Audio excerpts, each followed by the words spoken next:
ಹಾಗೂ ಅಭಿಮಾನಿಯಾಗಿ ವೇದಿಕೆ ಮೇಲೆ ಬಂದಿದ್ದೀರಾ. ಈಗ ಹೇಳಿ ನಿಮ್ಮ ಎರಡು ಮಾತು. ಮಾರ್ಕ್ ಟ್ರೇಲರ್ ನೋಡಿದ್ದೀರಾ? ಮಾತಾಡಿ ಸರ್. ಎಲ್ಲರಿಗೂ ನಮಸ್ತೆ. ಸುಮಾರು ಜನ ಕತ್ಲೆಲ್ಲ ಕಾಣ್ತಿಲ್ಲ, ಹೆಸರು ಹೇಳಕ್ಕಾಗಲ್ಲ. ಎಲ್ಲರಿಗೂ ನಮಸ್ತೆ. ತುಂಬ ಸ್ಮಾರ್ಟ್ ಆಗಿದ್ದೆ ಅವಾಗ. Thank you sir. ಥ್ಯಾಂಕ್ ಇರಲಿ, ಅವಾಗ ಅವಾಗ ಕಾಲು ಎಳಿತಾ ಇರ್ತೀಯ, ಸಿಗ್ತೀಯಲ್ಲ ಹೊರಗಡೆ. ಇರಲಿ, ಓಕೆ ಡಾರ್ಲಿಂಗ್. ನೋಡಿ, ಅವ್ರ ಸಪೋರ್ಟ್ ಇದೆ ನನಗೆ ಯಾವಾಗಲೂ. ಡಾರ್ಲಿಂಗ್ ನಮಸ್ತೆ. ಆ್ಯಂಡ್ ರಾಕ್ಲೈನ್ ಸರ್, ಎಲ್ಲರಿಗೂ ಹೆಸರುಗಳೆಲ್ಲ. ರಾಜಣ್ಣ ಎಲ್ಲಿ? ರಾಜಣ್ಣ ಎಸ್ಕೇಪ್ ಆಗ್ಬಿಟ್ಟವ್ರೆ. ಓಕೆ, ಎನಿವೆ, ಸೊ ಎಲ್ಲರಿಗೂ ಕಾರ್ತಿಕ್ ಅವರು. ಆ್ಯಂಡ್ ಮಾರ್ಕ್ ನಾನು ಮ್ಯಾಕ್ಸ್ ಸಿನಿಮಾ ನೋಡಿದ್ದೆ. ಮ್ಯಾಕ್ಸ್ ನೋಡ್ಬಿಟ್ಟು ಡಾರ್ಲಿಂಗ್ ಫೋನ್ ಮಾಡಿದ್ದೆ. ಅದ್ಭುತವಾಗಿದೆ ಡಾರ್ಲಿಂಗ್, ತುಂಬ ಚೆನ್ನಾಗಿ ಮಾಡಿದೆ, ಹೆವಿ ಮಾಸ್ ಆಗಿ ಅಂತ. ಮತ್ತು ಮಾರ್ಕ್ ಟೀಸರ್ ಟ್ರೈಲರ್ ನೋಡಿದಾಗ ಹಂಗೆ ಅನ್ನಿಸ್ತು ನನಗೆ, ಇದು ಒಂದು ಅದೇ ಥರ ಬಿಗ್ ಹಿಟ್ ಆಗಲಿ ಅಂತ ನಾನು ಎಲ್ಲರಲ್ಲಿ ಕೇಳ್ತೀನಿ. ಆ್ಯಂಡ್ ವಿಜಯ್ ಅವರು ಡೈರೆಕ್ಟ್ರು. ವಿಜಯ್ ಅವರಲ್ಲ, ಇಲ್ಲಿ ವಿಜಯ್ ಅವರು ಇದ್ದಾರೆ ಡೈರೆಕ್ಟ್ರು. ಬನ್ನಿ ಸರ್. ಎಲ್ಲ ನೀವು ಇಲ್ಲಿ, ನಾವೆಲ್ಲ ಕನ್ನಡದ ಡೈರೆಕ್ಟರ್ಗಳೇ, ನೀವು ಬನ್ನಿ ಸರ್. ಬನ್ನಿ. ಆ್ಯಂಡ್ ಚೆನ್ನಾಗಿ ಮಾಡಿದ್ರಿ ವಿಜಯ್ ಅವರು, ನಿಜವಾಗ್ಲೂ ಅದ್ಭುತವಾಗಿ ಮಾಡಿದ್ರಿ. ನಾವು ಯಾವಾಗಲೂ ಎಕ್ಸ್ಪೆಕ್ಟ್ ಮಾಡ್ತಿದ್ವಿ ನಮ್ಮ ಡಾರ್ಲಿಂಗ್ ಹೆಂಗೆ ತೋರಿಸ್ಬೇಕು, ಹಿಂಗೆ ತೋರಿಸ್ಬೇಕು ಅಂತ. ನಾವೆಲ್ಲ ಅಂದರೆ ನನಗೆ ಅರ್ಥ ಆಗುತ್ತಲ್ಲ ಕನ್ನಡ, ನಂಗೆ ಬೇರೆ ಲ್ಯಾಂಗ್ವೇಜ್ ಬರಲ್ಲ, ಅದಕ್ಕೆ. Okay, thank you. ಸೊ ಅಲ್ಲ, ಅದಕ್ಕೆ ಆಮೇಲೆ ಯಾರೋ ತಬ್ಬಿಲ್ ಗೌಡ್ರು ಅಂತಂದ್ರು, ಯಾಕೆ ಬೇಕು ಅಲ್ವಾ ಸರ್? ನೀವು ಪ್ಯಾನ್ ಇಂಡಿಯನ್ ಲ್ಯಾಂಗ್ವೇಜ್ ಮಾತಾಡ್ತೀರಾ? ಇಲ್ಲಪ್ಪ ಅಲ್ವಾ? ಆಮೇಲೆ ಅಲ್ಲಿ ಡಾರ್ಲಿಂಗ್ ಎದ್ದು ಬಂದ್ರೆ ಮುಗೀತು ಎಲ್ಲರ ಕತೆ ಇಲ್ಲಿ. ಸರ್ ನೀವು ಕೊರಿಯನ್ ಮಾತಾಡ್ತೀರಾ? ಚೈನೀಸು ಕೊರಿಯನ್ ಎಲ್ಲ ಮಾತಾಡ್ತೀರಾ? ಏನ್ ಸರ್ ನಾವೇನು ಪರ್ಸನಲ್ ಮಾತಾಡೋಣ. ಏನಿವೆ, ತುಂಬ ಚೆನ್ನಾಗಿ ಅದ್ಭುತವಾಗಿ ತೋರಿಸಿದೆ. ಆ್ಯಂಡ್ ನಾನು ಫಸ್ಟ್ ಸಿನಿಮಾ ನೋಡಿದ್ದೆ ಮ್ಯಾಕ್ಸ್, ಈಗ ಮಾರ್ಕ್. ಆ್ಯಂಡ್ ಇದು ತುಂಬ ನಾನು ಮುಂಚೆನೇ ನಾನೊಂದು ಸಾರಿ ಬೇಜಾರು ಮಾಡ್ಕೊಬೇಡಿ, ನಾನು 2-3 ಫೈಟ್ ನೋಡಿದ್ದೆ. ತುಂಬ ಚೆನ್ನಾಗಿದೆ, ಅದ್ಭುತವಾಗಿದೆ. ಫೈಟ್ನ ತುಂಬ ರಾಗೆ ಮಾಡಿದ್ದಾರೆ. ಸೊ ಏನು ಅವ್ರ ಬಗ್ಗೆ ಏನು ಮಾತಾಡೋಂಗಿಲ್ಲ ನಾನು. ಆ್ಯಂಡ್ ಇದೇ ಡಿಸೆಂಬರ್ 25 ಬರ್ತಿದೆ.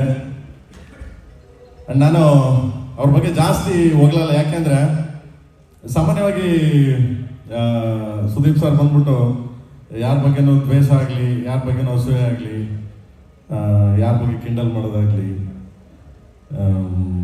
ಮಾಡಿದವರಲ್ಲ ಇವತ್ತಿನವರೆಗೂ. ನನಗೆ ತುಂಬ ಹತ್ತಿರದಿಂದ ನೋಡಿದ್ದೀನಿ ಅವ್ರನ್ನ. ಸೊ ಅದರಿಂದ ಹೇಳ್ತೀನಿ. ಕನ್ನಡ ಸಿನಿಮಾ ಡಿಸೆಂಬರ್ ತಿಂಗಳಲ್ಲಿ 3 ಸಿನಿಮಾ ಬರ್ತಿದೆ. ಓಕೆ, 3 ಸಿನಿಮಾಗಳು. ಆಮೇಲೆ ಯಾವುದೇ ಸಿನಿಮಾಗಳು ಬಂದ್ರೂ ಅವರು ಒಂದ್ಸರಿ ಮಾರ್ಕು ಮತ್ತು 45 2 ಬರ್ತಿದೆ ಅಂತ ಕೇಳ್ಬಿಟ್ಟೆ ನಾನು. ಅವಾಗ ಚೆನ್ನಾಗಿ ಹೇಳಿದ್ರು ಅವರು. ಅರ್ಜುನ್ ಕೇಳ್ದ ನನಗೆ, ಅರ್ಜುನ್ ಅವರ ಹುಡುಗನೇ ಅರ್ಜುನ್ ಜನ್ಯ ಕೇಳ್ದ, ಸರ್ ಏನು ಮಾಡೋದು ಸರ್ ಅಂತ. ನಾನು ಅದೇನೇ ಹೇಳಿದೆ ಅವ್ರಿಗೆ, ನೋಡು, ಯಾವತ್ತು ಸುದೀಪ್ ಸರ್ ಬಂದ್ಬಿಟ್ಟು ಇನ್ನೊಬ್ರು ಬರ್ತಾರೆ, ಅವ್ರು ಬರ್ತಾರೆ, ಇವ್ರು ಬರ್ತಾರೆ ಮಾತಾಡೋದು, ಥಿಂಕ್ ಮಾಡೋದು, ಯೋಚನೆ ಮಾಡೋದು, ನೆಗೆಟಿವ್ ಯೋಚನೆ ಮಾಡೋದು, ಇದು ಯಾವತ್ತೂ ಅವಯ್ಯ ಮಾಡಿದ್ದೇ ಇಲ್ಲ, ಮಾಡೋದು ಇಲ್ಲ. ಬರಲಿ ಚಿನ್ನ ಪಾಪ, ಅವ್ರ ಸಿನಿಮಾ ಅವ್ರದ್ದು, ನಮ್ಮ ಸಿನಿಮಾ ನಮ್ಮದು, ಮಾಡೋಣ ಪಾಪ, ಎಲ್ಲರ ಸಿನಿಮಾಗಳೆಲ್ಲ ಚಿನ್ನ ಅನ್ನೋ ಒಂದು ಮನೋಭಾವ.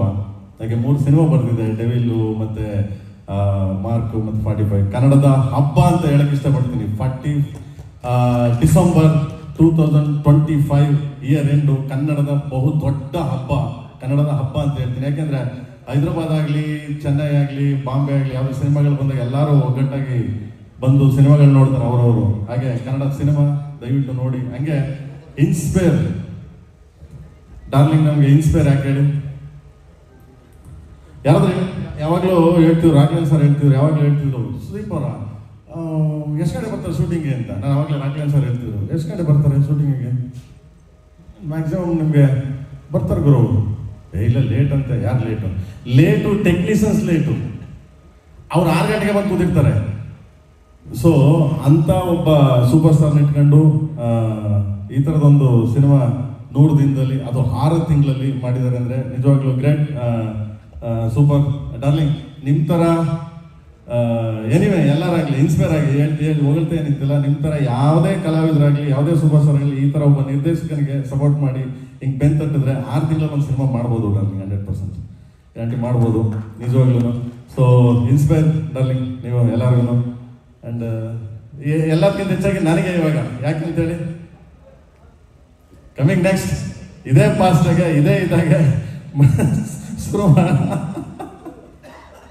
ಕಮಿಂಗ್ ನೆಕ್ಸ್ಟ್ ವಾಟ್ ವೆಯ್ಟ್ ಬರುತ್ತೆ ಅದೇ ಏನು ಸರ್ ಬರುತ್ತೆ wait brother coming next yes Kiccha bro wait coming next come on already ವೇದಿಕೆ ಮೇಲೆ ಮಾರ್ಕ್ ಮಾಡಿಬಿಟ್ಟಿದ್ದಾರೆ ಬರುತ್ತೆ ಯಾವ ರಿಲೀಸ್ ಹೇಳ್ಬಿಡಿ ಈಗಲೇ ತುಂಬಾ ಅದ್ಭುತವಾಗಿ ನೀವು ನೋಡಿಲ್ಲ ಆ ಥರದೊಂದು ಅದ್ಭುತವಾಗಿ ಸೊ ಬರುತ್ತೆ ಡಾರ್ಲಿಂಗ್ ಜೊತೆ ಏನಕ್ಕೆಂದ್ರೆ ಅವ್ರ ಜೊತೆ ಕೆಲಸ ಮಾಡೋದಿದೆಯಲ್ಲ